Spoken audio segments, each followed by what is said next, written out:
নগর পরিকল্পনা। মুসলিম সভ্যতা সমৃদ্ধ নগর জীবন।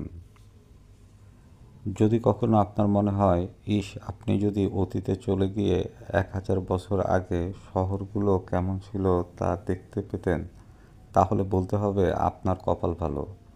স্পেনের কর্ডোবা ও সেভিল নগরের পুরনো শহরগুলো এখনও তাদের অতীতের সৌন্দর্য ধরে রেখেছে, যা থেকে অনুধাবন করা যায় শত শত বছর আগে মুসলিম শাসনামলে জীবনযাত্রা কেমন ছিল। মুসলিমদের ধর্মীয় ও নাগরিক জীবনের কেন্দ্রীয় ভূমিকা পালন করে মসজিদগুলো, আর মসজিদকে কেন্দ্র করেই মুসলিম শহরগুলো গড়ে উঠত। এর পাশে থাকত বাজার, সেখানে সওদাগরেরা খাদ্যদ্রব্য, মশলাপাতি, মোমবাতি, সুগন্ধি দ্রব্য ইত্যাদি বিক্রি করত। ব্যবসায়িক স্থাপনাসমূহ গড়ে উঠতে বইয়ের দোকান, গ্রন্থাগার ও স্বাস্থ্যকেন্দ্র। বস্তুতপক্ষে মুসলিম সমাজে তৎকালীন হাসপাতালগুলোর ভূমিকা ছিল ব্যাপক। হাসপাতালগুলোতে চিকিৎসা দেওয়া হতো, রোগীরা এখানে অবস্থান করে আরোগ্য লাভ করতেন। এর পাশাপাশি এখানে মানসিকভাবে অপ্রকৃতিত্ব মানুষদেরও আশ্রয় দেওয়া হতো। এছাড়া বিশেষত গরিব লোকদের জন্য হাসপাতালের অবসর যাপনের কেন্দ্র হিসাবে বিবেচিত হতো। মুসলিম সভ্যতার এ ধরনের হাসপাতাল প্রথম তৈরি করা হয় দামেস্কে ও বাগদাদে। এরপর কায়রোতে 857 থেকে 874 সালের মধ্যে আহমদ ইবনে তুলুন হাসপাতাল তৈরি করা হয়। প্রতিটি শহরে গোসলখানা ও হাম্মাম থাকত। এগুলো সুন্দর ভবনে তৈরি করা হতো। দামি টাইলস, ঝর্ণা, সুসজ্জিত পুকুর ইত্যাদি ছিল এসব হাম্মামের বৈশিষ্ট্য। হাম্মামগুলোর ব্যবস্থাপনায় উচ্চ কক্ষে কবস্য পানিতে গোসলের ব্যবস্থাপনা ছিল প্রতিটি মুসলমানদের দৈনিক জীবনের একটি স্বাভাবিক কাজ। নারী ও পুরুষ দিনের ভিন্ন ভিন্ন সময় গোসল করতেন। এসব হাম্মামে গোসল করতে যাওয়ার মানে ছিল পাড়াপড়শির সাথে সাক্ষাৎ, খবরাখবর পাওয়া ও বন্ধুদের সাথে দেখা করা।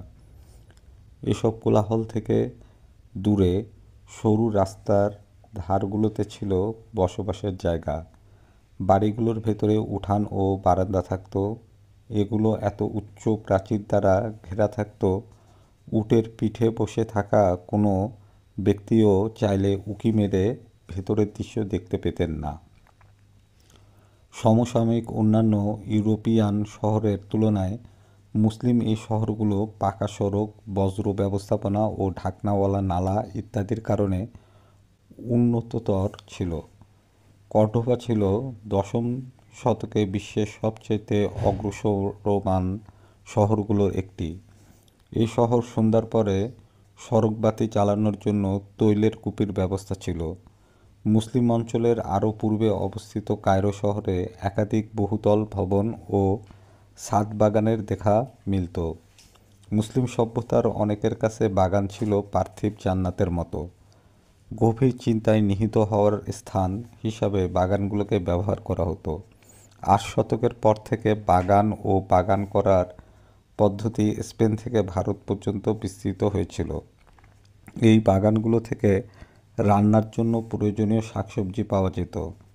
মুসলিম সভ্যতার এই বাগান সংস্কৃতি আজও বাগান সৃজনের পদ্ধতিতে প্রভাবিত করে। 9ম দশকে বাগানের নতুন বৈশিষ্ট্য হিসাবে জ্যামিতিকভাবে নকশা করা বেড, অগভীর নালা, ফোয়ারা ইত্যাদি দেখা যেত। বর্তমানে গ্রানাডার আলহাম্বার বাগান, তাজমহলের বাগানে এমনও ধাঁচ দেখা যায়। এগুলো ইউরোপীয় বাগানের নকশাও রয়েছে, কিন্তু এই নকশাগুলোর উদ্ভব ঘটেছিল কয়েক শতাব্দী পরে। মুসলিম বিশ্বে রাজপ্রাসাদ ও মসজিদের বাগানের ভেতরে পানির ব্যবস্থা ও ফোয়ারা ছিল খুবই জনপ্রিয় বৈশিষ্ট্য। যদিও অনেক উৎস দেশে পানির অকাল ছিল, কিন্তু সেই 9 দশক থেকেই বুদ্ধিদীপ্ত মুসলিম প্রকৌশলী চমৎকার সব ফোয়ারাই তৈরি করতে পেরেছিলেন। তাদের ফোয়ারার পানি ভিন্ন ভিন্ন আকৃতিতে প্রবাহিত হতো। এরপর তারা ফোয়ারার মাধ্যমে পানি ঘড়িও তৈরি করেছিলেন।